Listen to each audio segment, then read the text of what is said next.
The static didn't sound like rain. It sounded like teeth grinding together. Sergeant Verity Kaelin pressed the headset deeper against her skull, her eyes burning from 12 hours of staring at the waterfall of green frequencies cascading down the monitor. The air inside the Tactical Operations Center, a retrofitted shipping container, dropped into the dust of the Helmand province. Smelled of stale coffee, ozone, and men who hadn't showered in 3 weeks. It was 104 degrees outside. Inside, it was freezing. The AC units rattled in the corner, fighting a losing war against the Afghan summer. Signal drift on Channel 4. Kaelin murmured, not looking up. Her fingers danced across the ruggedized keyboard. Ghost chatter. Ignore it, Captain Ryland Vane said. He was standing 3 feet behind her. He always stood there. Vane was a man who believed that command presence meant hovering. He smelled of peppermint gum and starch, a rarity out here in the dirt. Maintain EMCO Alpha, not a peep, Kaelin. We are invisible. Hey, sir! Kaelin knew the playbook. EMCO Alpha meant total emissions control. No outgoing signals. They were listening, watching, waiting for Bravo platoon to reach the village of Kokarat. The intel said a high-value target was moving through. The mission relied on surprise. If the enemy knew the Marines were in the valley, the target would vanish into the spiderweb of caves to the north. But the screen in front of Kaelin told a story the captain didn't want to read. She watched the spectral analyzer. It was supposed to be a flat line, the silence of the desert. But there were spikes. Rhythmic, low-frequency pulses. They weren't interference. They were too organized. Someone was keying a mic somewhere close, clicking a pattern. Click, click. Pause. Click. It was a daisy chain. Spotters. Sir Kaelin said, her voice low. She didn't turn around. I'm seeing a localized pattern on the low band. Short range. Handhelds. It's paralleling Bravo's route. Atmospherics. Vane dismissed it instantly. The heat plays hell with the sensors. It's not heat. It's syntax. Someone is counting them. Vane stepped closer. She could feel his heat now. Sergeant, Bravo is 3 clicks out. We have a drone overhead showing clear roads. Do not clutter the comms log with jitters. If you break MSEN to warn them about static, you blow the whole operation. Do you understand? I understand the order, sir, Kaelin said. But the pattern suggests an L-shaped ambush. If they walk past the market square. They capture the HVT and we all go home with medals. Vane cut her off. His voice was sharp, brittle. He was a career officer on his 2nd tour, desperate for a clean win. He looked at the map on the wall, not the data on her screen. He trusted the plan. He didn't trust the chaos of the airwaves. Kaelin looked at Lance Corporal Harlan, the junior RO sitting at the next console. Harlan looked terrified. He saw the spikes too. He looked at Kaelin, then dropped his eyes to his boots.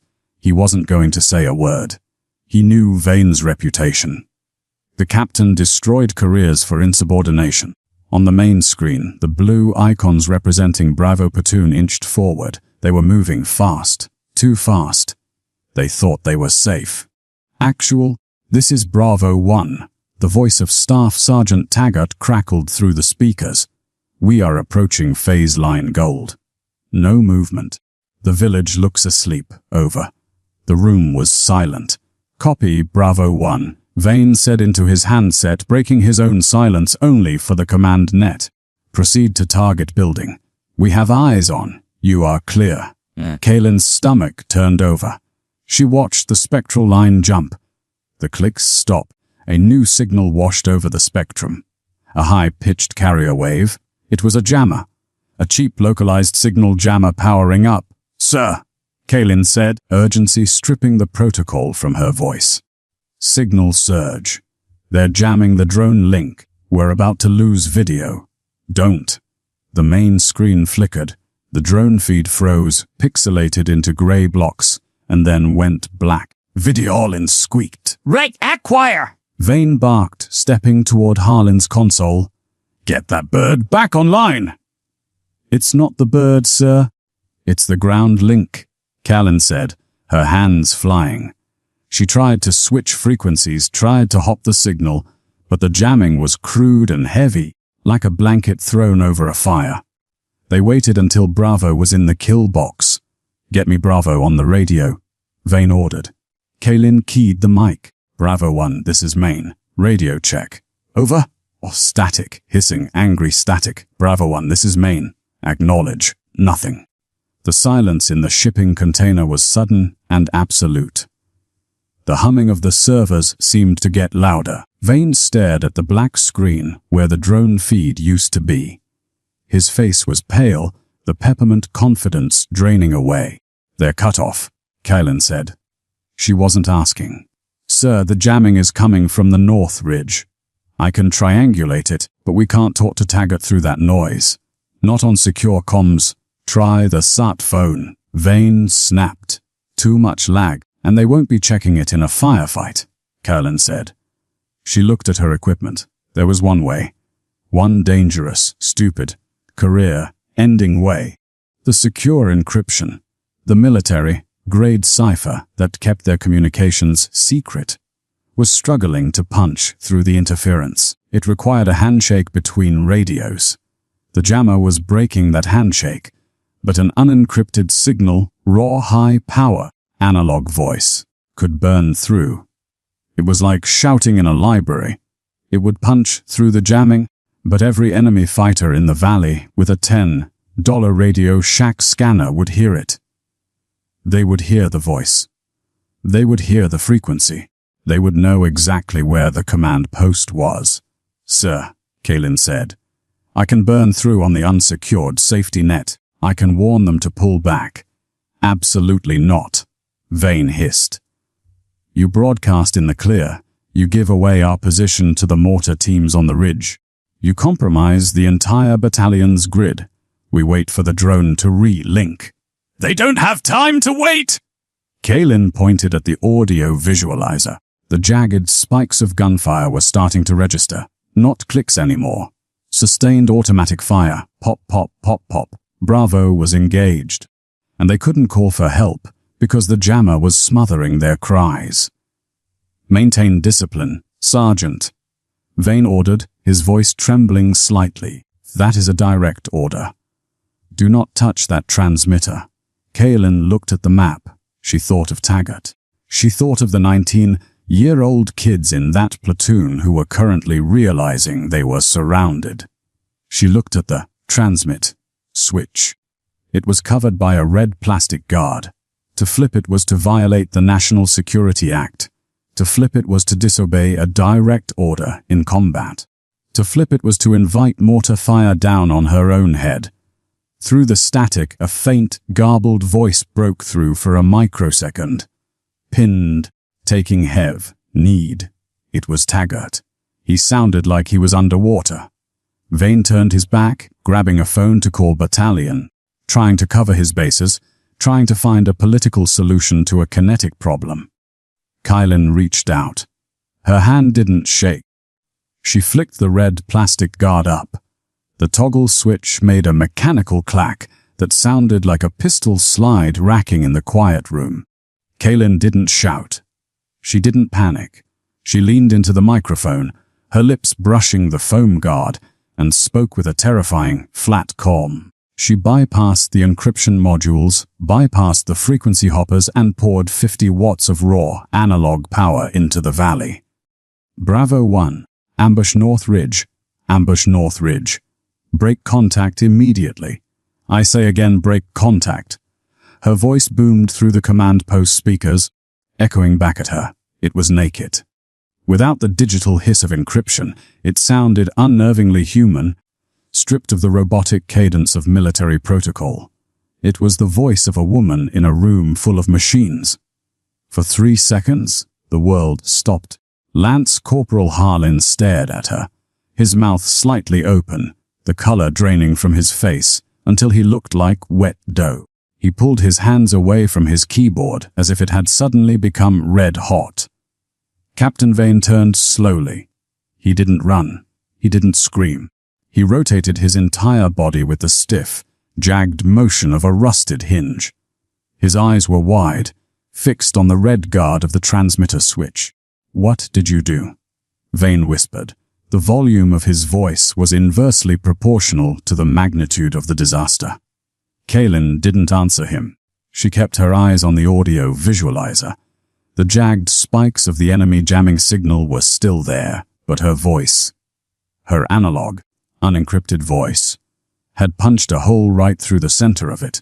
It was a sledgehammer smashing through a pane of glass. Then, the response came, not from Bravo, from the sensors. A red light on the perimeter detection system began to blink. "Sir," Harlan stammered, his voice cracking. "Signal detection. High power." "Someone just painted us. They have a fix," Vane said.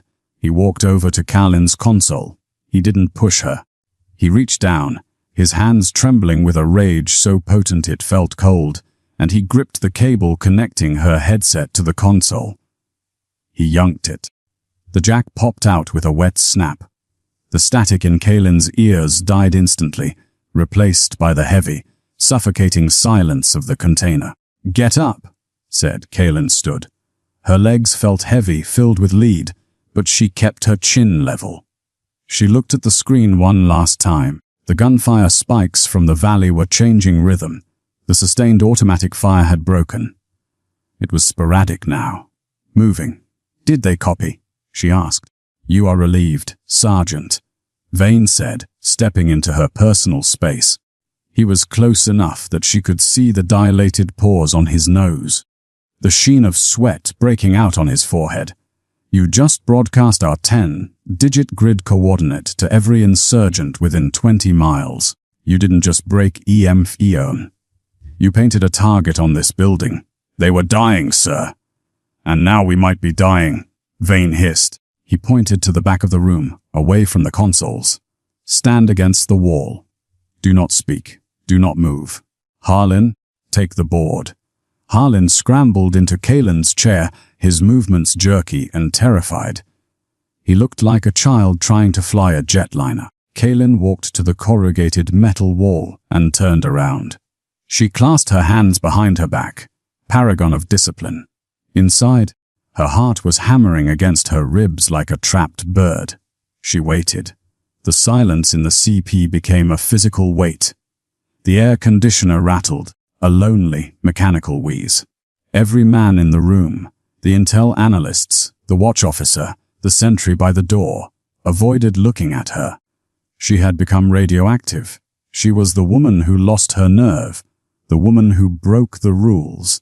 In the military, incompetence is forgiven, but disobedience is a stain that never washes out.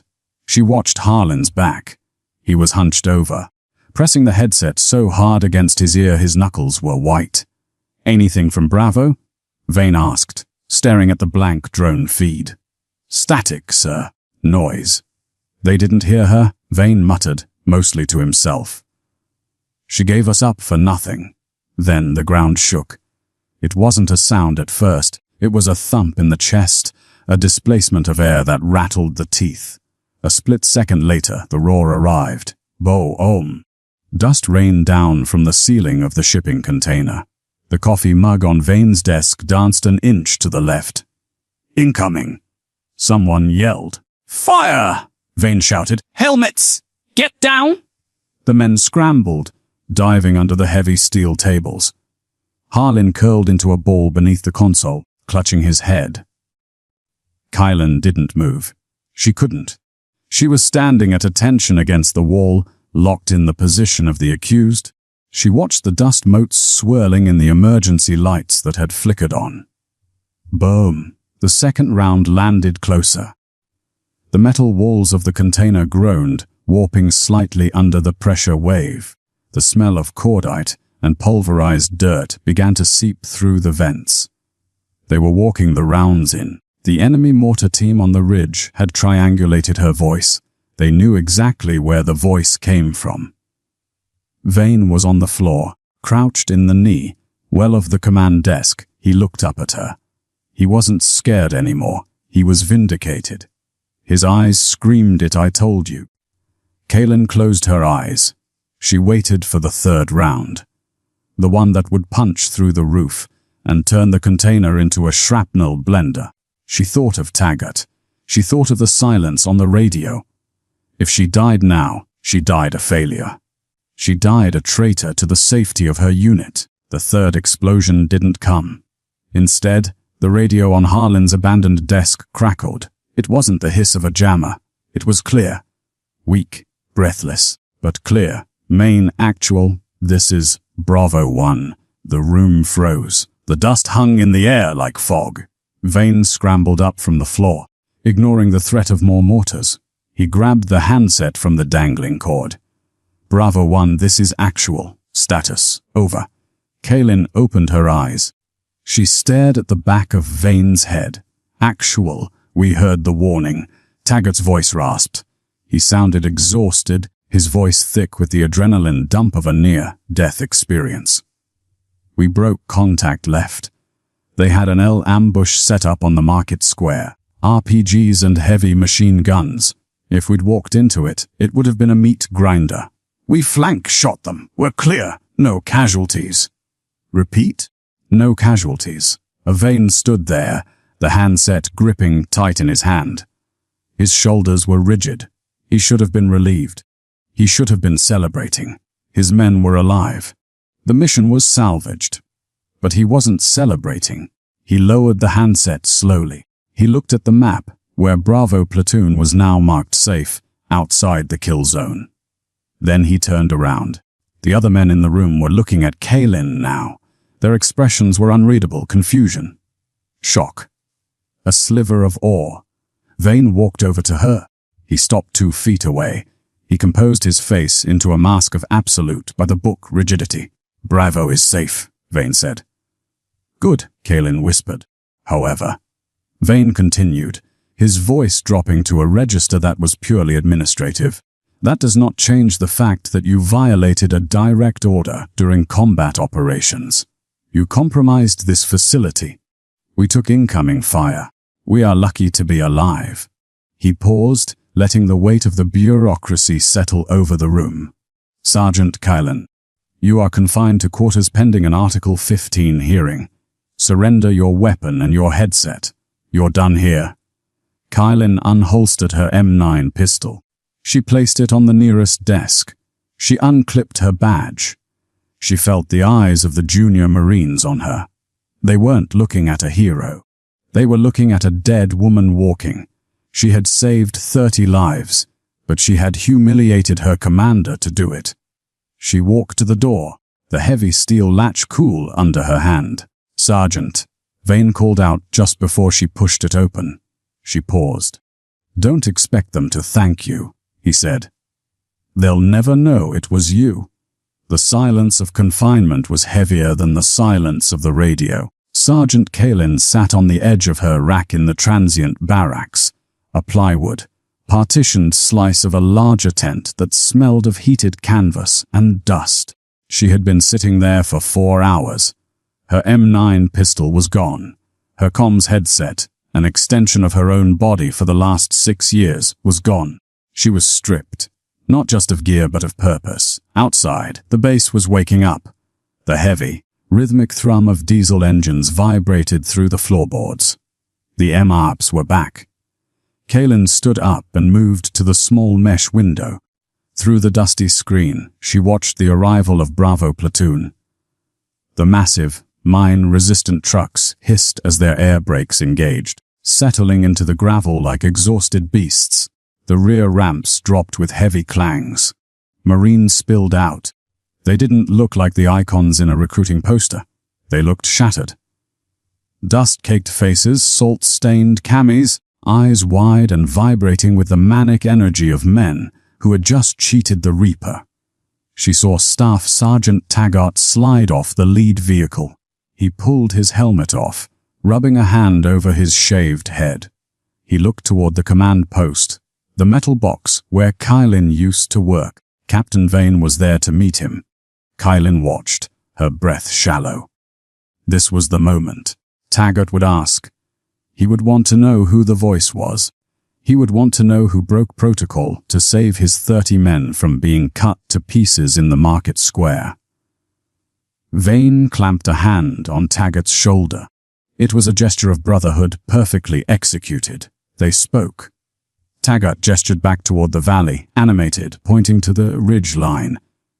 Vane nodded, solemn, listening with the gravitas of a commander who had borne the burden of the decision. Then, Vane pointed at the sky. He made a sweeping gesture, mimicking a drone or a satellite. Kylan felt a cold knot tighten in her stomach. He's lying to him. Vane wasn't taking credit himself. That would be too easily disproven. He was giving credit to the ghost. He was telling Taggart that the warning came from higher up. Intelligence, a drone operator in Nevada, a magical asset that saw the danger and intervened. He looked relieved. He shook Vane's hand. A firm, grateful shake. The transaction was complete. The lie was cemented. The tent flap behind Kaylin opened.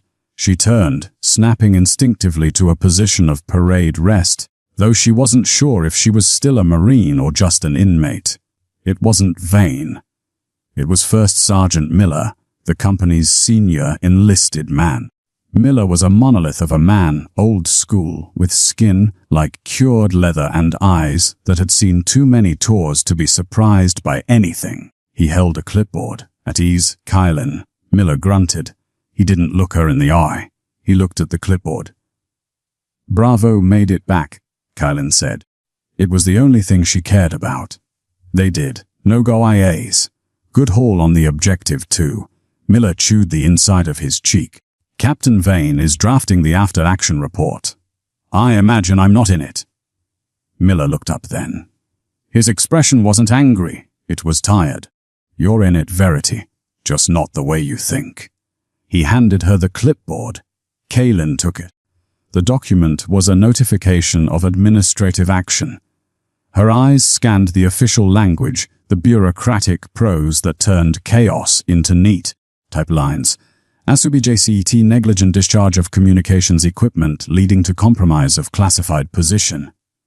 Sumema East Kellin, while under duress, panicked and bypassed encryption protocols broadcasting on an unsecured frequency. This action alerted enemy forces to the command post location, resulting in immediate mortar fire and significant risk to HQ personnel. Note: the serendipitous reception of this errant transmission by Bravo Platoon does not mitigate the reckless endangerment of the command element. Kaylin lowered the clipboard. Panic, she whispered. Has writing it up as panic. I didn't panic. I saved them. The narrative is that you cracked, Miller said softly. You screamed on the mic. You got lucky that Taggart heard you before the mortars hit us. That's the story. That's a lie, First Sergeant. You know the logs will show. The logs show a breach of a VMCO and Alpha. Miller cut her off. His voice wasn't unkind, but it was final. The captain is offering you a choice. This stands as a non-judicial punishment. You accept the reprimand for negligence under fire. You lose a stripe. You get transferred to a support battalion in Kuwait to finish your tour. Quiet. Invisible. And if I refuse? If you refuse, he pushes for a court-martial. Reckless endangerment. Disobeying a direct order. He'll bring up the mortar attack. He'll say your heroics almost got the entire command staff killed. It becomes your word against a commissioned officers regarding the intent of the transmission. Miller stepped closer, dropping his voice. Look. Taggart and his boys are alive. That's the win. If you fight this, you drag the whole company through the mud. You make Taggart question his leadership. You make the captain look incompetent, which means battalion loses faith in us, which means we get less support, less intel, less cover. The unit suffers. He tapped the clipboard. The captain gets a medal for the operation. You get to keep your benefits. The corpse keeps rolling along. KLN looked at the paper.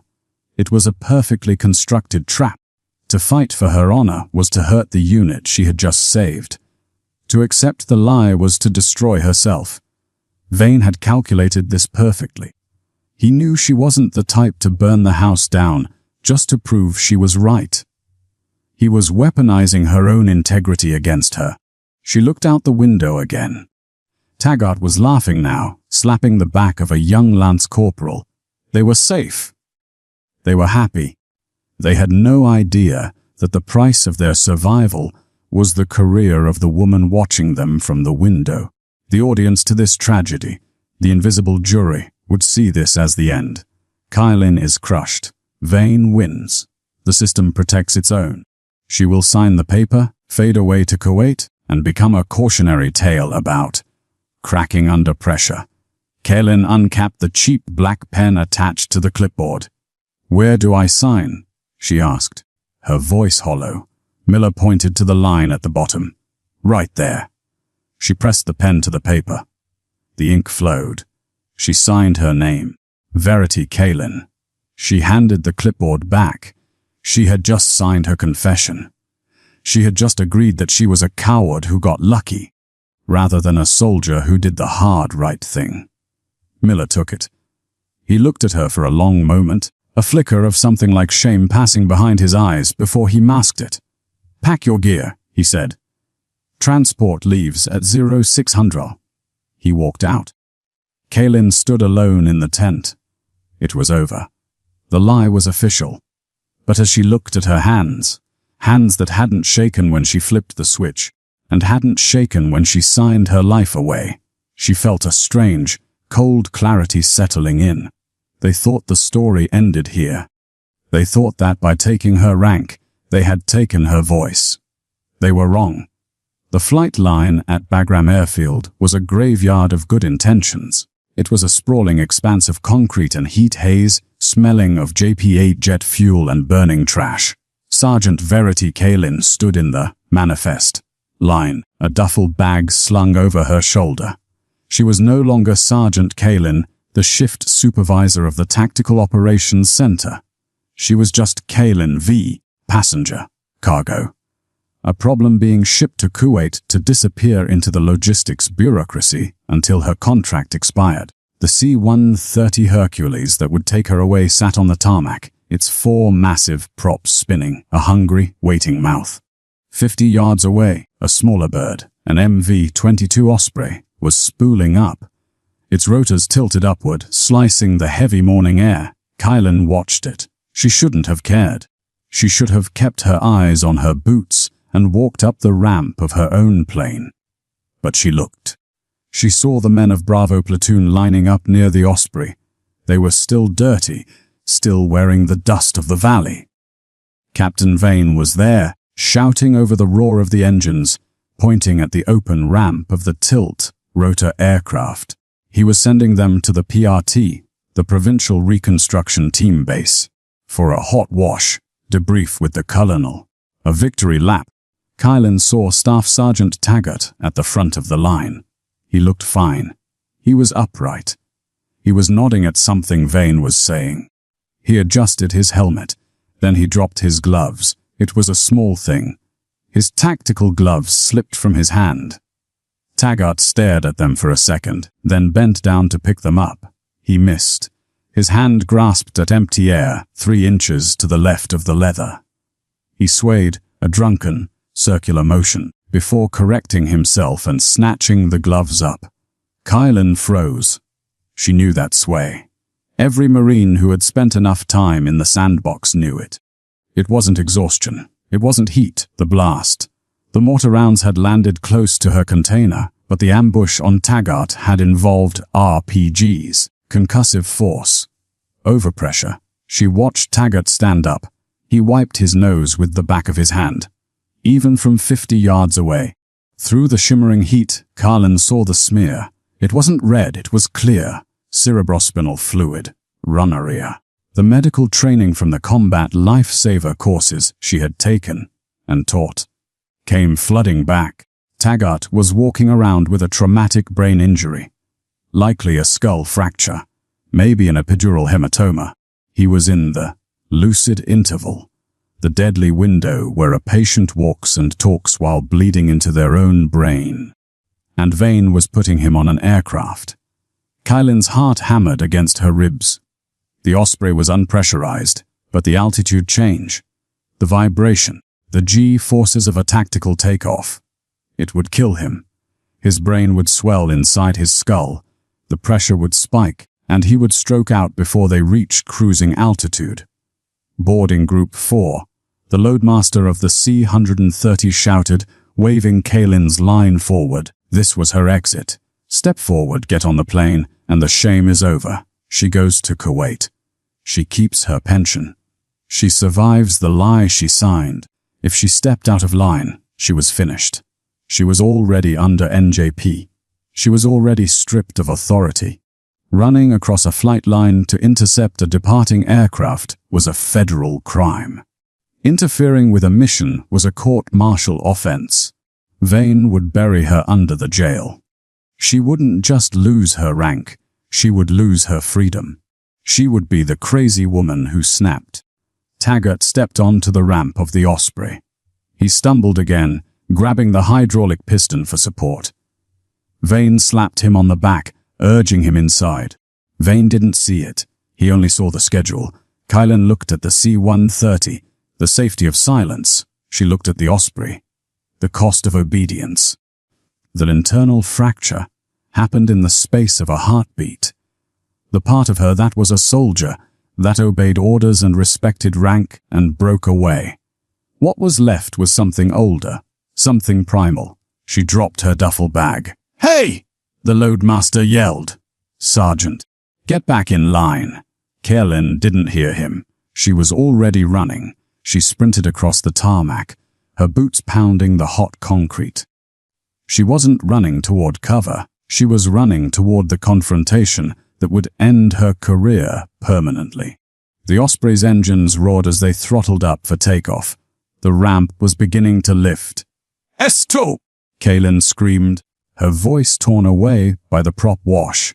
She ducked under the wing of a parked fuel truck, ignoring the security police, who were already shouting, weapons coming off their slings. She didn't care. She had eyes only for the gap between Vane and the closing ramp. She hit the line of Bravo Marines like a linebacker. She shoved a surprised corporal aside and scrambled up the metal incline of the Osprey's ramp, just as it began to angle upward. What the hell? Vane turned, his face contorting in shock as he recognized her. "Kylin, you are under arrest!" "Get off this bird." Kylin didn't look at Vane. She lunged for Taggart. The big staff sergeant was strapping himself into the web seat. He looked up at her, his eyes glassy, his pupils two different sizes, one a pinpoint, the other a blown-out black disc. "Sarge." Taggart mumbled. You're the ghost.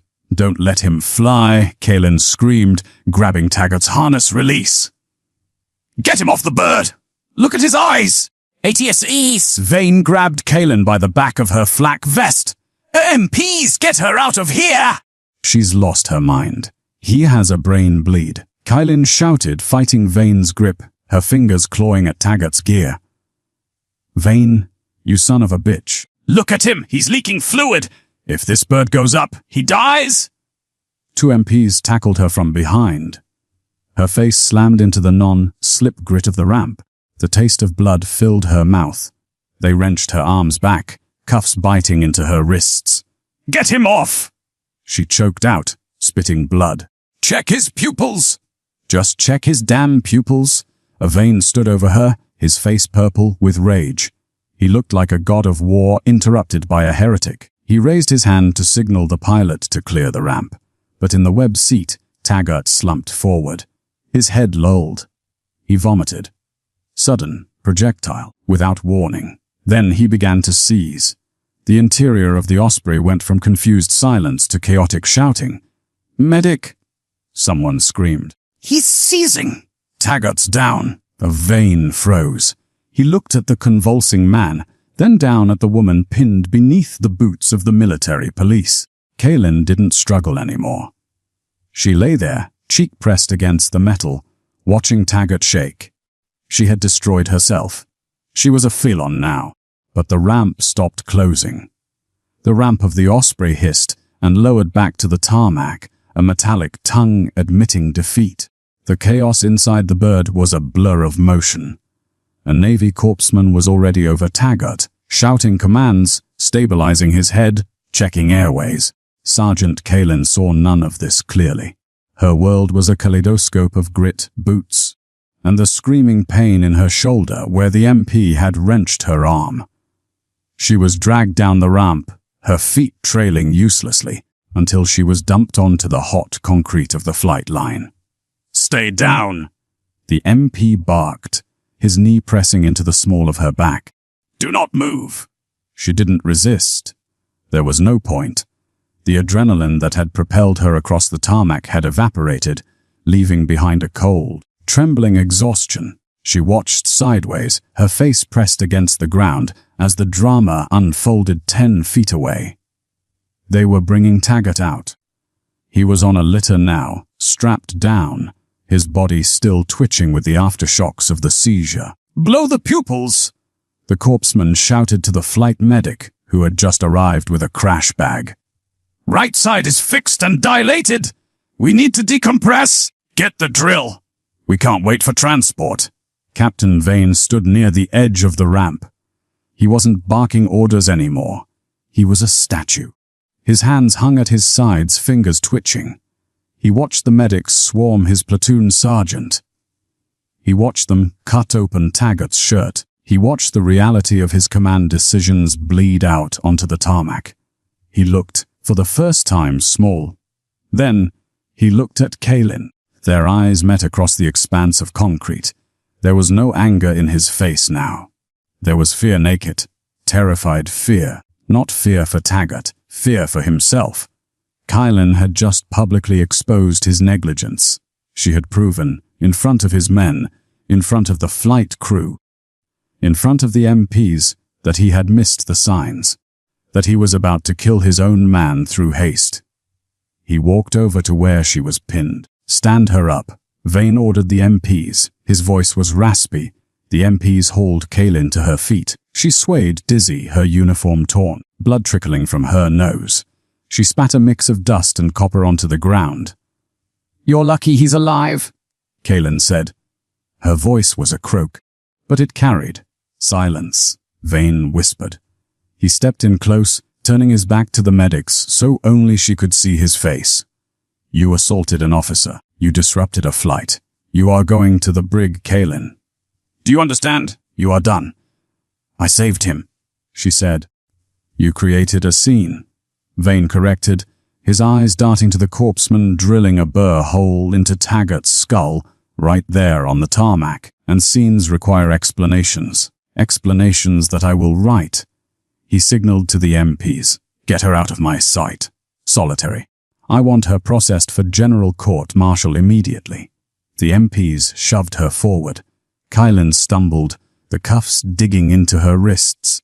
As she was marched toward the waiting patrol car, she looked back one last time. The medics had stopped shouting. They were moving slower now, with precision. The pressure was released. Taggart was stable. They were loading him onto a gurney for the rush to the base hospital. He was alive, because she had run, because she had screamed, because she had thrown her career into the engine of that Osprey to jam the gears. She was shoved into the back of the patrol car.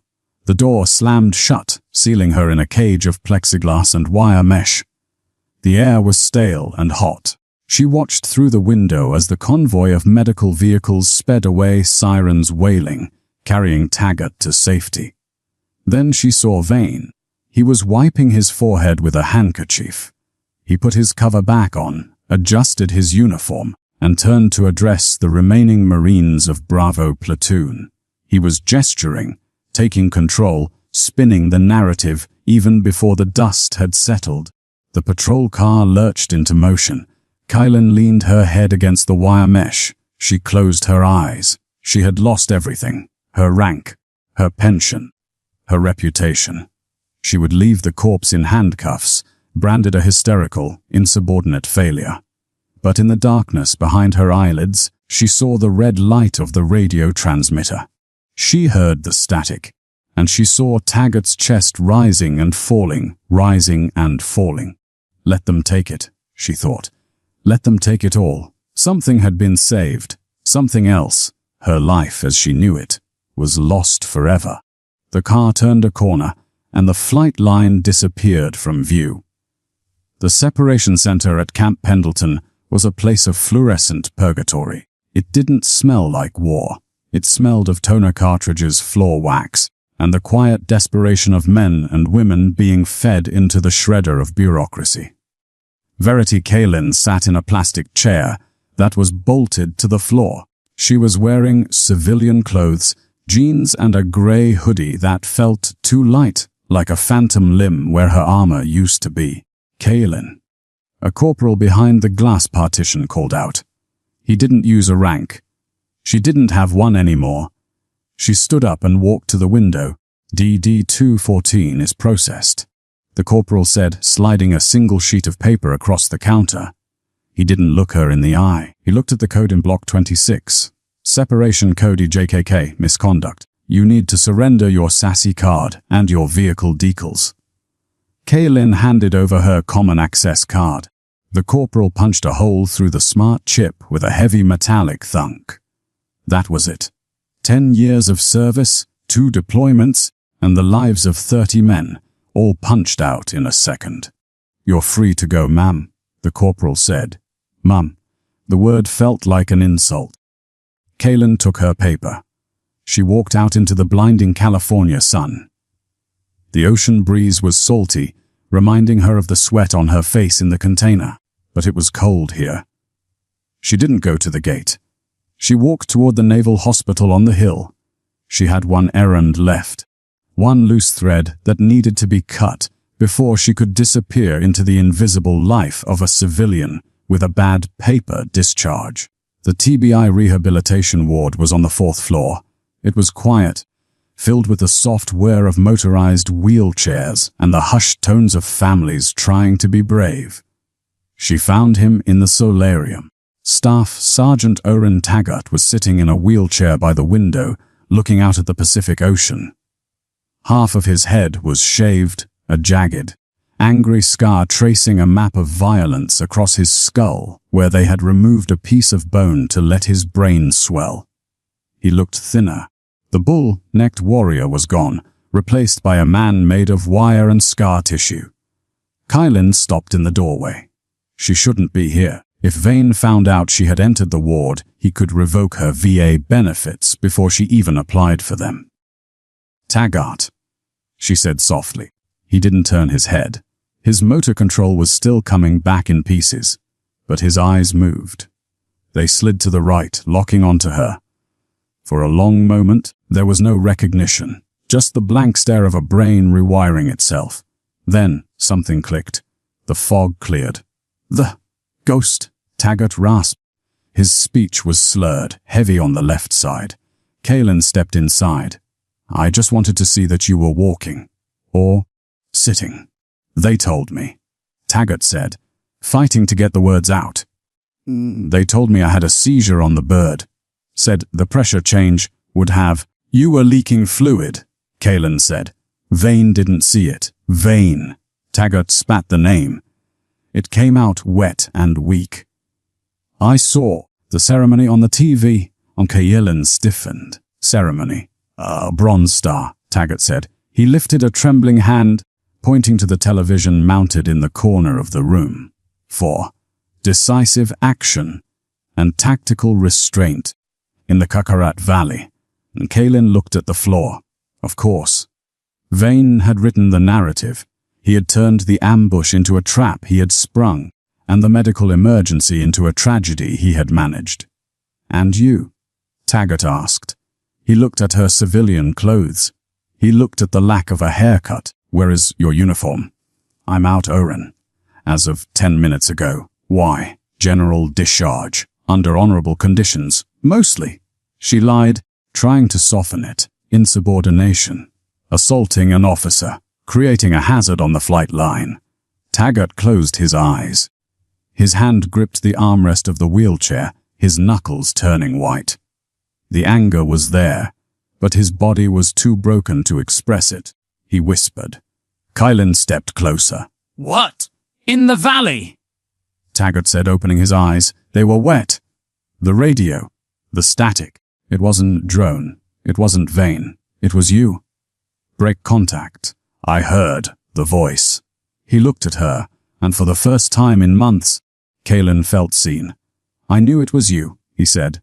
I asked Miller. He said, shut up. He said, let it go. If I spoke up, they would take my platoon. They would say I was brain damaged, unreliable witness.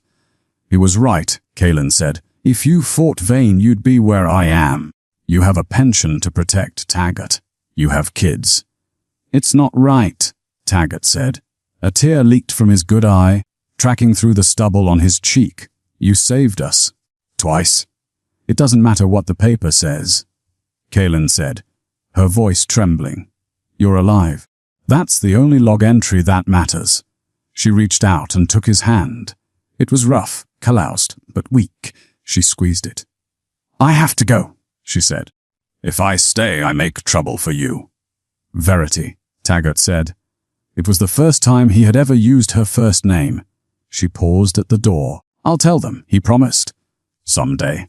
When I'm out, when he can't hurt us, I'll tell them who the ghost was. Kylan smiled a sad, broken expression. Don't. Let them have their hero, Taggart. The corpse needs winners. It doesn't need people like me. She walked out of the solarium, leaving him in the sun. She walked down the long, sterile hallway, past the portraits of the chain of command on the wall. She saw Vane's face in a group photo of the battalion officers. He looked proud, clean. She touched the folded DD-242 in her pocket. It was a ruin. A black mark that would follow her to every job interview for the rest of her life. But as she stepped through the automatic doors and out into the parking lot, she took a breath. It was deep. It was clear. She had lost the career. She had lost the identity. But the man in the wheelchair was watching the ocean. He was breathing. It had to be enough. The room was dark, illuminated only by the glow of 6 monitors. It wasn't a tactical operations center in Afghanistan. It was a 9/11 dispatch center in Ohio. The air smelled of carpet cleaner and microwaved dinners. Verity Kylan adjusted her headset.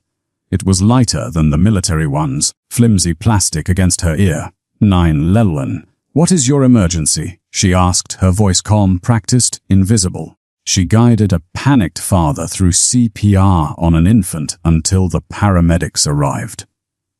She listened to the wail of the siren through the phone line, then the click of the disconnect. Another life saved in the dark. Another shift ending. She logged off at 600. She picked up her bag, a civilian purse now, not a rucksack, and walked out into the grey dawn of the parking lot. The snow was falling, muffling the world. It was quiet. A black truck was parked next to her sedan. It had a Marine Corps sticker on the back window. Kylan stopped, her breath hitched in the cold air. The driver's door opened. A man stepped out. He used a cane, planting it firmly on the asphalt before putting weight on his left leg. He was older. The hair at his temples turned to iron grey, but the eyes were sharp. It was Master Sergeant Oren Taggart. He didn't smile. He just stood there, letting the snow fall on his shoulders. He was wearing his dress blues. The high collar, the gold buttons, the white belt. It was a uniform for weddings and funerals, or for moments that required the weight of history. Kylan breathed, the steam rising from her lips. What are you doing here? We took a vote, Taggart said. His voice was gravel, but the slur was gone. The platoon. We decided the statute of limitations on bullshit had expired. He walked around the truck. He was moving slow, but with dignity. He stopped 3 feet from her. Vane made Lieutenant Colonel, Taggart said, staring at the horizon. He's at the Pentagon now. I figured, Kylan said. The system works. Sometimes, Taggart corrected, and sometimes the system gets a kick in the teeth. He reached into his breast pocket and pulled out a heavy, cream-colored envelope. The Department of the Navy seal was embossed in gold on the corner. It took 3 years, Taggart said. I had to testify. Miller had to testify. Harlan grew a spine and handed over the original comms logs he saved on a thumb drive. He risked his clearance to do it. Kaylin stared at the envelope. Her hands were shaking. She hadn't shaken in the valley, but she was shaking now. What is this? Board for Correction of Naval Records, Taggart said. They expunged the General Court-Martial. They scrubbed the NJP. The narrative has been adjusted. He handed it to her. Kaylin opened it. The paper was heavy, expensive. She scanned the text, the legal jargon dissolving until she saw the words that mattered. Restoration of rank, character of service honorable. And below that, a citation, Navy and Marine Corps Commendation Medal with a V device, for heroic achievement while serving as watch officer. It wasn't the Medal of Honor. It wasn't a movie ending. It was a piece of paper and a ribbon. But it was the truth.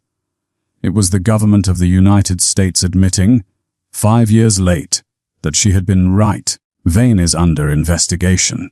Taggart added softly. The review board didn't like that he falsified the AAR. His career is over. Kaylin ran her thumb over the embossed seal. She looked up at Taggart. You did this, no? Taggart shook his head. He gestured to the other side of the truck. 3 men stepped out from the passenger side. They were in civilian clothes, winter coats, work boots, but they stood in a line. It was Harlan. It was Miller. It was the kid from the flight line whose name she never knew. They didn't salute. Civilians don't salute. Instead, Taggart came to attention. He snapped a salute crisp and perfect, holding it in the falling snow. We did it, Taggart said, because we're alive. Kaylin stood there in the empty parking lot, a dispatcher in a winter coat, holding the proof of her honor. She didn't cry. She just nodded, a slow, deep acknowledgement of the debt paid. She looked at the medal in the box Taggart handed her. The bronze was cold to the touch. The static was gone. The channel was finally clear. She wasn't a hero to the world. She wasn't famous. But to the 4 men standing in the snow, and to the 26 others living their lives across the country, she was the voice that brought them home. That was the only rank that mattered. True honor does not require a stage, and the most vital acts of courage are often the ones we are punished for in the moment.